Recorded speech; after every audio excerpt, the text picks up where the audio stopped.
You can smell it in the grass.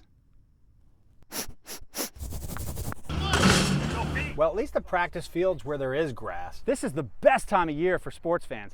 In the late August grass, it smells like football just about everywhere. While not all students have returned back to class yet, there's a local team ranked 20th in the USA. The DeMatha Catholic High School Stags traveled out to Bellflower, California this weekend to participate in the ESPN Showcase Kickoff Classic. Wizards Heat here at Capital One Arena tonight. It'll be the first home game of the 2018 season for Washington. It also might be the first game in uniform for Dwight Howard. We don't know yet or not whether he'll play. It will be a game-time decision for the man once known as Superman. The sequel begins tonight. The Caps will be on the ice against the Carolina Panthers at 7:30 p.m. at Capital One Arena. How's this for a different scenario from last year? The monkey is off their back. The pressure's off. Most of the guys that will be in a Caps uniform tonight out at Capital One Arena have their name engraved on that cup. It's a part of them. They are a part of history. The World Series has come to the nation's capital. Last night, the Washington Nationals hosted the first World Series game in D.C. in 86 years.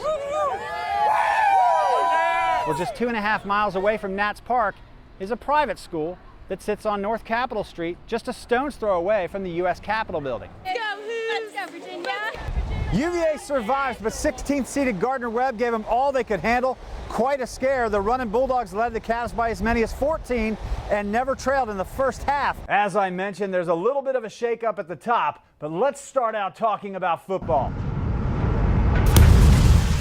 The top player on the ESPN 300 list of high school senior football players is Justin Fields. I want to know what you think about this. In my mind, this is why young people everywhere need mentorship. Somebody to step into their lives and say, hold on, wait a minute, you don't know what's going to happen next. Bryant missed a huge opportunity this week because of a lack of patience. That's right, Jessup. The Redskins making some moves last night. They made a trade with the Denver Broncos for a quarterback. They give up a 6th-round pick.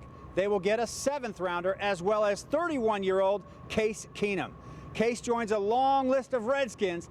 Well, in fact, the Redskins have started 10 quarterbacks in just 10 years. Check out what we've done here. We've turned L'Enfant Plaza Station into Quarterback Central Plaza. What do you think? Can you name all these guys? Hey, the Cavs will be back on the court today at 3:10 this afternoon to get a chance to turn things around from last year. Coming up in about a half hour, we will talk about the VCU Rams. Does the Cinderella slipper still fit? When you talk about the biggest rivalries in the state of Maryland in high school football, you're usually talking about the Damascus Hornets. But the conversation doesn't typically revolve around the Quince Orchard Cougars. That has changed in a hurry. Quince Orchard are the 2018 defending champions in high school football in the state of Maryland. They are trying to do something tonight that they haven't done since 2013, and that's beat Damascus. Damascus won 56 straight games and 3 state titles before they lost in the state playoffs a year ago to the Oakdale Bears. They're not taking what I got. This is my home. Charles Bell is a senior safety for Quince Orchard. You know, Charles brings a lot of energy and a lot of enthusiasm and juice on top of being a great player. He's one of ESPN's top 100 players in the USA at his position. Never beat Damascus. He's got some unfinished business to take care of coming into tonight's opener. There's no place like home, you feel me? We got to defend this. Some of the local print media in Maryland tried to shortchange Quince Orchard on enjoying their state championship a year ago, saying that they hadn't defeated the 3-time defending state champion Damascus Hornets. Yeah, I don't pay attention to any of that stuff, to be honest. Yeah. On the visiting sidelines, ESPN's top-rated defensive lineman in the land. Quince Orchard's a great team. Definitely a 4A powerhouse. Brian Breesy is headed to Clemson in the fall, and he was a man on the defensive line tonight. They kind of, shut us down a little bit there in the second half in the run game. Damascus moved Breesy around, and he was pretty much immovable. Charles Bell had a quiet game for most of the night, but midway through the fourth quarter, with the Cougar offense in good field position and looking for options to get out from under the Titan-sized Breesy, Coach John Kelly put Bell in the game at wideout. All I see is Greenfield and my quarterback blocking for me. I run inside, run outside, run back inside, touchdown.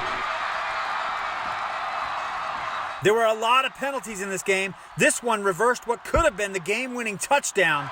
Quince Orchard began to move away from Breesy's side and put together a couple of first downs. And the Cougars have another impact player. Marquez Cooper rushed for 3 touchdowns tonight and set the record for most yards ever by a Quince Orchard running back. With about 7 minutes to play in the game, he crashed through the Damascus defense and across the goal line to put the Cougars on top 13-7. On the next kickoff, Quince puts it in a dead zone in the Damascus receiving unit, and Charles Bell goes after it like a missile. I know I had to give it my all right there. They couldn't get the ball back. Number one, he's the ball maker. Quince Orchard recovers the ball. A few plays later, Marquez Cooper in the end zone. That seals the deal. Quince Orchard rolls over Damascus 21-7. One special fan has brought the Richmond community together around basketball. A family's loss, a community's heart broken. In 2018, Kevin and Rachel Woods, VCU basketball fans, had a precious baby boy. Yet their son had a heart condition that began in the womb and led them from rejoicing over his birth into battle for his life. One of the Woods' passions quickly became one of their biggest allies. Throughout the season, everybody was playing for Team Baby Jacob.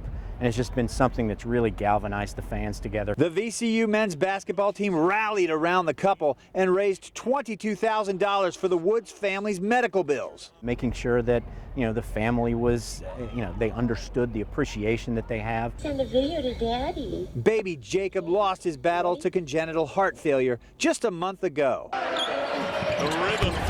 Days later, at the VCU game against St. Louis, Ram Nation cheered their team on with a sea of red in support of baby Jacob. It's great about what happens on the court, and it's great that the fans go crazy, but the bond between the players and the fans is something that I don't think we talk enough about, and in moments like that, you get to see what really this atmosphere is all about.